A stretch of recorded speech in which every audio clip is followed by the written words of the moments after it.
years of excellence. Sun International Institute of Tourism and Management. ఇన్నాళ్ళు మీ దాంపత్య జీవితంలో మీ ఇద్దరు అలగడం కానీ లేదు మీ అహం చూపించడం కానీ అది లేదంటే మీ మేల్ ఈగో చూపించడం కానీ ఎప్పుడైనా జరిగిందమ్మా? మీరంటే చాలా ఇష్టం ఆవిడకి, నాకు అర్థమైంది. మీరంటే విపరీతమైన ప్రేమ, అందుకని ఆవిడేం మాట్లాడదు, నాకు అర్థమైంది. మీరు చెప్పండి. కళ్ళు ఎర్రబడ్డా అని అడిగారు అంటే మీ మీద ఎంత కాన్సన్ట్రేషన్ ఉందో చూడండి. ఇప్పుడు చంటి పిల్లలు చూసుకున్నట్టు చూసుకుంటున్నారు కదా. ఆ ప్రేమ ఆవిడలో కనపడుతుంది. సంప్రదాయం కూడా ఏం చెప్పిందంటే పిల్లలు పుట్టి వాళ్ళకు ఒక 20 ఏళ్ళు వచ్చాయంటే భర్త బిడ్డతో సమానం, భార్య అంతే కూతురుతో సమానం. ఇంకప్పుడు వేరే వాంఛలు ఏమైనా సహజంగా తగ్గిపోతాయి పెద్ద విషయాలకు. కానీ కేర్ అంటారు, కేర్ జాగ్రత్తలు తీసుకోవడం, ఆ బాధ్యత పెరుగుతుంది. అందుకని చాలా జాగ్రత్త తీసుకుంటున్నాను. నేను వేదిక మాట్లాడుతుంటే ఎదురుగా ఉంటే ఇలా చూపిస్తుంది ఒక్కోసారి ఆపే మరి అంటే అప్పుడు 2 గంటలు దాటిపోయింది. 2 గంటలు దాటి 2 గంటలు మాట్లాడతాను సాధారణ. ఒక్కోసారి భావావేశంలో సబ్జెక్ట్ అవకాశం పెరిగితే కొంచెం అలా చూపిస్తుంది, ఏంటిది అని. అది ప్రేమతోనే కదా. అంటే అలా మాకు అంటే దాంపత్యంలో సహజంగా వచ్చే చిన్న చిన్న చీటపట్లు ఉంటూనే ఉన్నాయి. కానీ ఒక సద్గుణం ఆవిడలోనూ నాలోనూ కూడా ఏంటంటే దీర్ఘకాలం దాన్ని అట్టి పెట్టుకోకపోవడం. నా కోపం గురించి అయితే ఆవిడ చెబుతుంది, ఎలాంటిది చెప్పు. కోపం వస్తూ ఉంటుందండి ఆయనకి, అది అలా వెళ్ళి ఇలా వచ్చేసరికి పానే పోతుంది, వస్తుంది అనగానే పోతుంది. పైగా నేను ఎప్పటికీ ఉప్పు కారాలు మానలేదు, ఇంకా ఎక్కువ తింటాను. నేను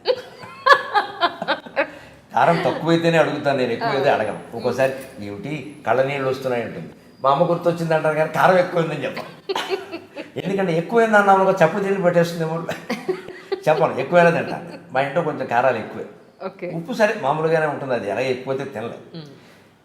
అవి ఉన్నాయి, సహజంగా ఉండే మామూలుగా ఉంటాయి. కానీ నాకు నా తత్వశాస్త్రం నాకు నేర్పింది చిన్నప్పటి నుంచి, స్వభావం కూడా అంతే, మా అమ్మ ద్వారా నేర్చుకున్నది.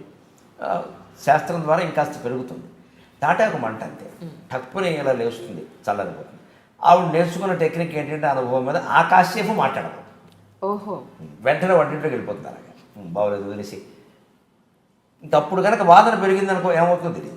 మా అమ్మ వెనకాల ఉండి నాకు నేర్చుకున్నాను. అది ఆవిడ గురించి మా అమ్మ నుంచి బోల్డ్ అనుభవం.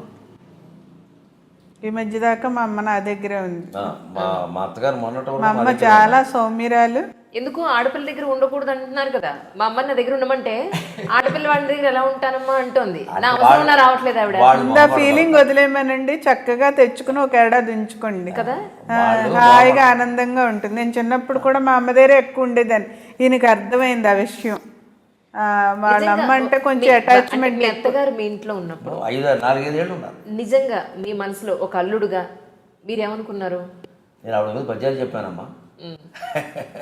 ఆవిడ పట్ల నాకు ఈవిడ పట్ల ఉండేది ప్రేమ, ఆవిడ పట్ల ఉండేది ఒక మాటలో చెప్పాలంటే మా అమ్మ కంటే కూడా మా అత్తగారు గొప్పది.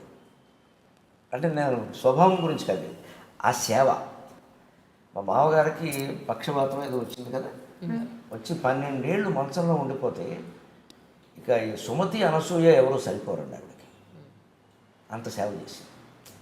పైగా ఆయనకి మనసు కూడా పనిచేయట్లేదు, మెంటల్లీ డిటీరియరేట్. ఎవరు చేస్తున్నారో తెలియదు, చేస్తున్న సేవ భార్య చేస్తున్న విషయం తెలియదు మా మామగారికి, చెట్టిన నాగేశ్వరరావు గారికి తెలియదు.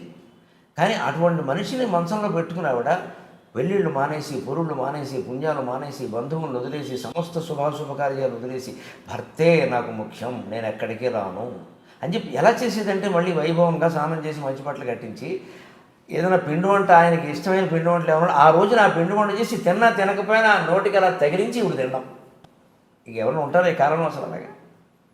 మరి ఆవిడ మా ఇంట్లో ఉంటాను అని ఆవిడ అనకముందు నేను అడిగి పిలిపించుకున్నాను. ఎందుకంటే ఈవిడ అక్కడ చనువు ఎక్కువ సహజంగా. నీ దగ్గర ఉంటే బాగుంటుంది కదా, తీసుకురా అంటే తెచ్చుకుందా మన ఇద్దరం వెళ్ళని అక్కడ మా అన్నయ్యకి చెప్పి ఎందుకంటే అతను ఆయన బాగా చూసుకుంటారు, ఆయన ప్రాణప్రదంగా చూసుకుంటారు. ఆయన పంపించమంటే ఆయనకి అనిపిస్తుంది కదా, ఎందుకంటే వద్దు బాబు మీరు బాగానే చూసుకుంటారు కానీ మాది కొంచెం అట్టు పెట్టుకోవాలి. పైగా అప్పుడు మా అమ్మ పోయిన కొత్త, మా అమ్మ లేదు కదండి, మాకు అమ్మ కావాలి కదా, అది పంపించాను.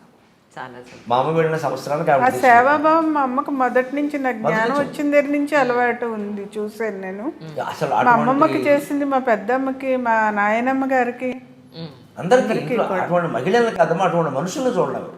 పురుషులు కూడా లేదు. ఇప్పటికి కూడా 83 ఏళ్ళు ఇప్పటికి ఉరుకుతూ ఉంటుంది. అది ఎక్కడ పడుతుందో అని దాన్ని మా ఇంట్లో పట్టుకోవడం. ఉంటే సగం పని ఆవిడ చేస్తుంది.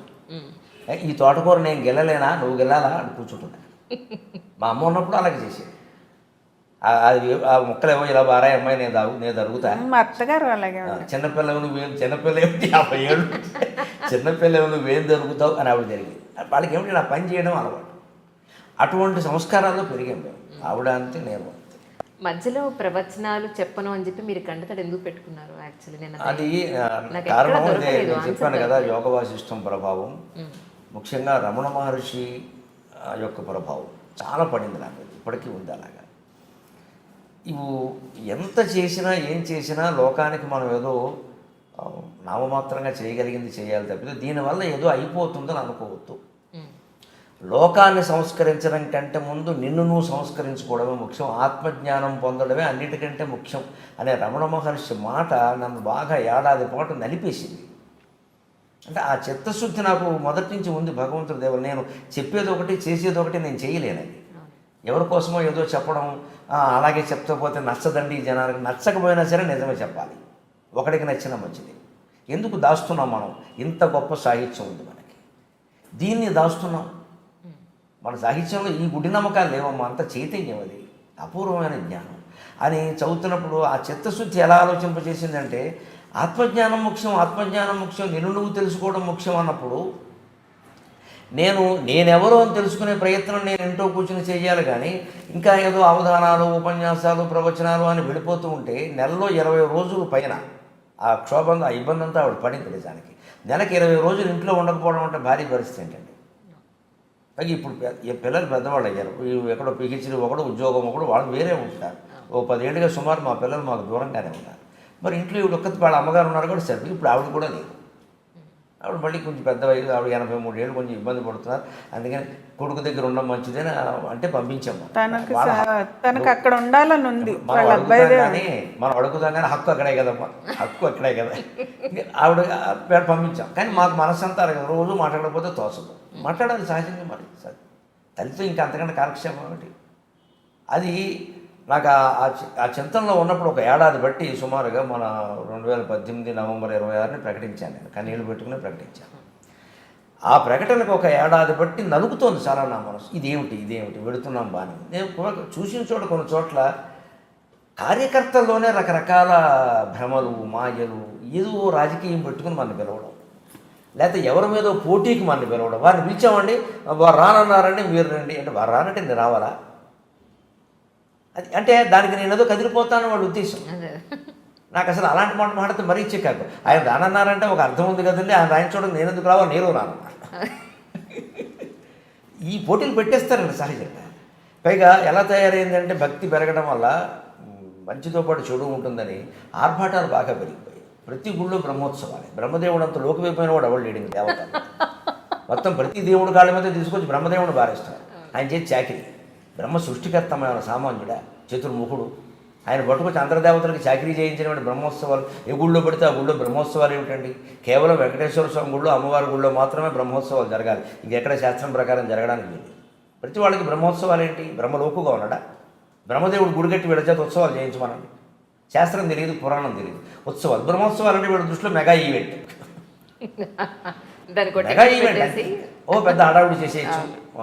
మామూలు ఉత్సవం అంటే ఒకటి, బ్రహ్మోత్సవం అంటే అందరూ వస్తారు. దానికి మమ్మల్ని పిలవడం 15 రోజులు. ఏంటి 15 రోజులు చేస్తాం? 15 రోజులు ఒక చోట ఉండి ప్రవచనం చెప్తే నష్టం ఏమిటో తెలుసా? నాకు ప్రజలకు లాభం పక్కనట్టండి. ఆ ఊరు కంపంతా నాకు అంటుకుంటుందండి 10 రోజులు అక్కడ ఉన్నామంటే. నాకు నియమం నేను 10 ఏళ్ళుగా పాటిస్తున్నాను. 3 రోజులు మించి నేను స్వర్గలోకంలో కూడా ఉన్నాను. దేవేంద్రుడు నన్ను పైకి తీసుకెళ్ళి అవధానం చేయమంటే 3వ రోజు కిందకి పంపాల్సింది. 3 రోజుల మించి ఉన్నాను. ఎందుకంటే వెళ్ళిన రోజు వెళ్ళిన హడావుడు, వచ్చే రోజు వచ్చే హడావుడు, మధ్యలో ఒక్కరోజే జిడ్డు అంటుకునే అవకాశం లేదు. లేకపోతే మనం ఉన్న వసతిలోకి మొత్తం ఊళ్ళో వాళ్ళందరూ అన్ని కులాల వాళ్ళు వచ్చేసి ఈ రాజకీయాలన్నీ మనకి మప్పేస్తారు. ఇక్కడ వారి మీద వీరు, వీరి మీద వారు చెప్పేసి ఇవన్నీ మన బుర్రకు పట్టేస్తాయి. నేను పెట్టుకున్నాను. ఆ నిర్ణయంతో ఉండి ఒక్కసారి నాకు సంచలనంలో ఏడాది పాటు నలుగుతోంది. ఏదో ఆకస్మిక నిర్ణయం కాదు. నిజానికి ఆవిడకి తెలుసు ఏడాది పాటు నేను ప్రిపేర్ చేస్తున్నాను. అంటే మానేస్తే డబ్బు ఉండదు, వచ్చే ఆదాయం ఆగిపోతుంది కదా, 90% తగ్గిపోతుంది. పేరు ఉండదు, బయట టీవీలో రోజు కనపడం పాతవే వేస్తారు. ఇవన్నీ తట్టుకోవాలి మానసికంగా. అయ్యో కనపడలేదు అని మళ్ళీ అనుకోవడం, ఎవరో 2 సార్లు ఎక్కడో కనపడి ఈ వచ్చి మీరు కనపడలేదు ఏంటంటే మళ్ళీ కనపడే ప్రయత్నం చేయడం, ఈ కూర్చోండి. కానీ అలాంటివి లేవు ఈయన దగ్గర. ఏంటంటే తను ఎవరో గుర్తించాలి, తనతో మాట్లాడాలి, తన కోసం పొగడాలి, అసలు ఇవ్వనని ఆశించరు. తనేంటో తనకు బాగా తెలుసు. నేను 6 నెలలుగా అడుగుతున్నానే ఇంటర్వ్యూ తెలుసా మీకు? వద్దమ్మా చాలా చెప్పేశాను, ఇప్పటికి చాలా అయిపోయింది, వద్దమ్మా ఇవ్వనన్నారు. మీరు దుర్మార్గులండి నిజంగా. అది ఆ దుర్మార్గుడు అన్న మాటకే ఈ మాట ఎందుకని ఇచ్చారు. వాళ్ళకి ఇచ్చారు, వీళ్ళకి ఇచ్చారు, మాకెవరేమండి అని చెప్పని ఆ ఆలోచన మనసులో ఉన్నప్పుడు అండి మనం తట్టుకోవాలి. మన మనసులో మనం తట్టుకుని నిర్ణయం తీసుకోవాలి, కానీ వేరే కారణంగా మార్చుకోకూడదు. మళ్ళీ ఎవరో 4 కనపడదు. ఇప్పుడు పాపం చూడండి, సినిమా వాళ్ళు పడుతూ ఉంటారు ఈ ఇబ్బంది. ఒక హీరో ఉంటాడు కొత్తగా, ఒక అతను హీరో. కానీ మానసికంగా సిద్ధం అవ్వాలి ఎప్పుడు కూడా. మనం తెర వెనక్కి వెళ్ళడానికి కూడా ఇష్టపడాలి. ఎంతసేపు మనమే ఎందుకు ఉండాలి? అది ఈ భావం అలవాటైతే అసలు అత్త కోడళ్ళకి కూడా ఏమీ రాదు. బాగా చెప్పు. అది ఈ భావం అర్థమైతే అత్త కోడళ్ళు కూడా సుఖంగా ఉంటారు. ఇప్పుడు అమ్మాయి వచ్చింది, 10 ఏళ్ళు చేసుకుని నేను భావన అత్తగారికి ఉండాలి. మనం పెద్దావిడ కదా, ఆవిడ సంప్రదించి చేసుకుంటే బాగుంటుందని ఆ అమ్మాయికి ఉండాలి కదా. సంప్రదిస్తే మంచిదే కదమ్మా. ఇంట్లో పెద్దవాళ్ళు విలువిస్తే అతను సంతోషిస్తాడు కదా. ముఖ్యంగా మేము పెద్దవాళ్ళని ఇంట్లో పెట్టుకు చూసుకోవడం వల్ల మేము పొందిన గొప్ప ప్రయోజనం ఏంటో తెలుసా? భౌతికంగా ప్రయోజనం చెబుతున్నా, కక్కుర్తి పని కూడా చెబుతున్నా, మాకు వైద్యం ఖర్చు తగ్గింది. ఏం వచ్చినా మా అత్తగారు మా అమ్మగారు దీనికంత కంగారే. మా అమ్మ అయితే అసలు గొప్ప వైద్యం, చిట్కా వైద్యం. వెనకోసం రాస్తే పోతుందిరా, జీలకర్ర తింటే పోతుందిరా. మంత్రం పైగా అత్తయ్య గారు చేయి నొప్పి పెట్టిందంటే చాలు, దావే మంత్రం వేస్తుందా అమ్మాయి ఇలా రానివే. ఎవరు వారు ఇరుకు వారు ఏదో చెప్పేది మంత్రం తెలుగు. అది చెప్తే పోయేది ఖచ్చితంగా వాడు అనేది. మంత్రం వేస్తే పోయింది, గోబీడు మంత్రాలు కూడా వచ్చా. అలాంటివన్నీ ధైర్యం కల్పిస్తారండి. పెద్దవాళ్ళ వల్ల అన్ని ఉపయోగాలు ఉన్నాయి, భౌతిక ఉపయోగాలు చెప్తారా. నైతికంగా మన ధర్మం అంతకంటే మించి గొప్ప గుండె ధైర్యం అమ్మ. గుండె ధైర్యం. ఆవిడకి గుండె నొప్పి వచ్చిన తర్వాత కూడా మా అమ్మగారు 93, 2012 అంటే 7, 12, 19 ఏళ్ళు బతికింది. గుండె నొప్పి ఓసారి వచ్చాక మా అమ్మగారు 19 ఏళ్ళు బతికింది. ఆవిడ కాబట్టి తట్టుకుందమ్మా, మనకు వస్తే తట్టుకోలేము ఆ గుండె నొప్పిని. 4 స్నానం చేయవలసిందే, దేవుడికి దీపం పెట్టేవలసిందే. ఆ రాత్రే అన్నీ కూడా అక్కడ దగ్గర పెట్టుకుని పడుకునేవారు. అంత ధైర్యం ఉంది. అది అంత ప్రేమ అనుభవించిన వాళ్ళం మేము ఒకసారి. కాబట్టి మాకు తట్టుకోకపోవడం అనేది ఏం లేదు, అన్ని తట్టుకోవడం అనేది నేర్చుకున్నాం. 1 ఏడాది బట్టి నేను తయారు చేశాను ఇంట్లో. సరిపడి డబ్బు ఉంది మనకి, ఏదో పొలం ఉంది, ఇల్లు ఉన్నాయి, పర్వాలేదు. మనం ఉంటున్న ఇల్లు ఉంది, అద్దెకి ఇంకోటి ఇచ్చాం, వస్తుంది. ఈ డబ్బు ఎంత ఉంది, పర్వాలేదు కదా, మనకేం ఇబ్బంది. ఎందుకంటే ఇవన్నీ అంటున్నారు ఇప్పటికే ఎక్కువ, అదే ఇప్పటికే ఎక్కువ అనే మాట కోసమే అని ఇలా నెమ్మదిగా తయారు చేసుకుంటూ వచ్చి ఆ రోజు సాయంత్రం కోటి దీపాల వేదిక మీద ప్రకటించే రోజు పొద్దున్న చెప్పాను వీళ్ళకి. మా అబ్బాయి కూడా ఇంట్లో ఉన్నాడు. ఆ వేళ అబ్బాయి నేను ఇలా ప్రకటించదలుచుకున్నాను, ఇక ఇప్పుడు మాట ఇచ్చినవి చేస్తాను. అవి ఒక 2-3 నెలలు మన మార్చి వరకు ఉన్నాయి, ఇచ్చినవి ఉన్నాయి. 4-5 నెలల ముందే బుక్ అవుతున్నాయి కదా. అలాగే ఈ బుకింగ్స్ కూడా ఏమయ్యాయంటే మీరు ఆశ్చర్యపోతాను, 2020 మార్చిది మొన్న అడిగారా మనం. ఇప్పుడు 2019 జూలైలో ఉన్నాము, 2020 మార్చి ఇప్పుడు రాసుకోండి సార్, మీరు దొరకరు. ఇక ఈ లెక్క నేను మొత్తం ఇక 60 ఏళ్ళు బుక్ అయిపోతాను, ఇంకో 10 ఏళ్ళ పాటు. అందుకని ఎక్కడో అక్కడ దీనికి చుక్క పెట్టకపోతే ఇది పాశం అయిపోయేలా ఉంది మనకిది. ఒకనాటికి సభ లేకపోతే మనం ఖాళీగా ఉండలేమేమో. ఇంకా సాయంత్రం వేసేది కొంతమంది సాహిత్యవేత్తలో ఉందా ఇబ్బంది, ఎవరు పిలవకపోతే నన్ను మర్చిపోయారండి, మనం ఎందుకు గుర్తుంటామండి అని రకరకాల వ్యాఖ్యానాలు. అలా మాట్లాడమంటే నువ్వు సాహిత్యవేత్త కాదు, అసలు ఈ సాహిత్యం నీకేం పట్టలేదన్నమాట, ఒంటరిగా ఉండలేకపోతున్నామండి. అందుకే కవి అన్నవాడు తత్వవేత్త కావాలమ్మా. దేవుణ్ణి నమ్మకుండా, తత్వం తెలియకుండా కవులు సుఖంగా ఉండలేరు. రకరకాల భౌతిక సిద్ధాంతాలతో కవులు రాసే వాళ్ళకి నాకంటే చిన్నవాళ్ళుగా భావించి నేను చేసే విజ్ఞప్తి, సలహా ఒకటే: దేవుణ్ణి నమ్మకుండా, తత్వం తెలియకుండా కవులు సుఖంగా ఉండలేరు. కవి ఖచ్చితంగా ఫిలాసఫర్ కావాలి, దేవుణ్ణి నమ్మాలి ఖచ్చితంగా, అప్పుడే వాడి మనసులో శాంతి ఉంటుంది. ఆ నిర్ణయం నేను అనుకుని అప్పుడు వీళ్ళ అనుమతి తీసుకుని అప్పుడు ఈవిడే చెప్పిన సలహా, మానేస్తారంటే మొత్తం మానేస్తాను. మరి మాట ఇచ్చినవి ఏమవుతాయి, వాళ్ళు బాధపడతారు కదా. ఇప్పటికిప్పుడు మానేస్తానంటే టీవీ ఛానల్తో కూడా ఇబ్బందే కదా. ఈ చేసినవి మానేయండి, చేసినవి చేసి అంటే సరే ఇది బాగానే ధర్మం కూడా అనేది